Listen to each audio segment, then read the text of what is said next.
Lisa Broyles with Way to Health MD.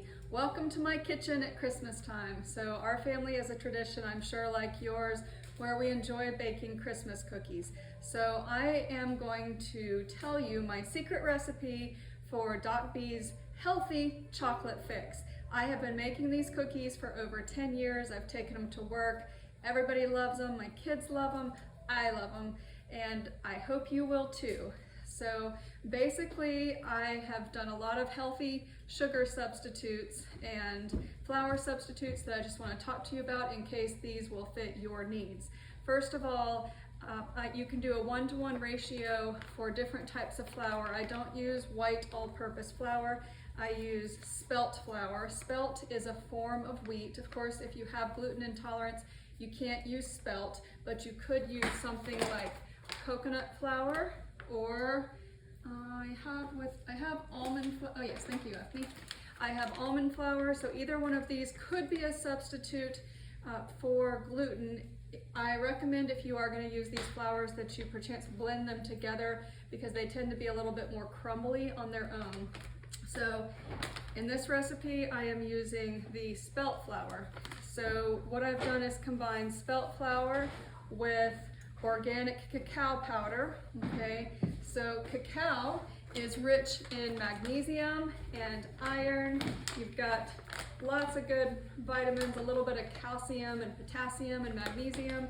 So I love using cacao for that nice deep dark chocolatey flavor, but it's also good for you. So I've added cacao powder to my spelt flour. I've got a little bit of baking soda and salt. So these are my dry ingredients. So now when you come to your wet ingredients, I use butter because no one in my family has a problem with butter, but if you are sensitive to dairy or can't use dairy, there are some alternatives. You can use plant-based margarines such as this Smart Balance tub butter, and you can use this at a 1-to-1 ratio. You could also use other things like applesauce would be fine. You can even use things like pumpkin puree. You can use coconut oil. So lots of different options instead of butter. I have butter, as I said, for mine, and then sugar. Sugar is such an issue. I've got a whole separate video that you should be really excited about the different types of sugar substitutes, what's good, what's not. And I have here chosen coconut sugar in place of brown sugar, okay? You want to pour that in for me? Thank you. And then I have chosen monk fruit extract instead of white sugar, okay?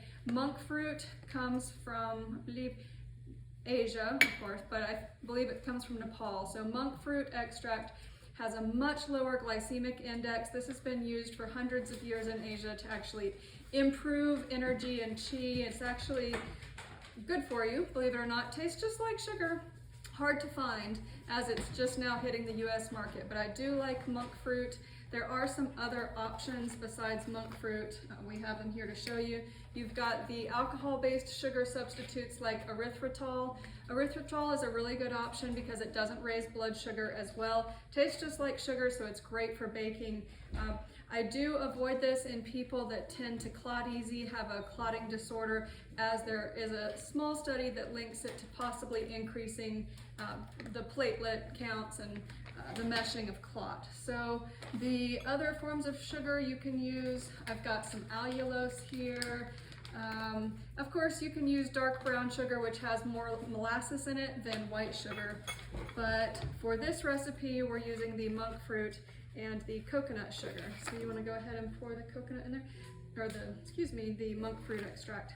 So once I have my sugars and my butter, we're going to mix those up with a little bit of vanilla. I've got some homemade vanilla from my sister-in-law here. I'm gonna mix in a little bit. Instead of milk, I'm substituting oat milk. I prefer this Chobani brand. So we've got our oat milk here. We've got our deep dark chocolate, which I've heated here to add to the recipe, and eggs. So we have our own chickens, so you want to use ideally a free-range non-GMO type of egg. So I'm going to add 2 of these to this recipe, and they don't have to be green. That's just an extra perk if you've got Americana chickens. So we're gonna go ahead and bake these and we'll show you what they look like.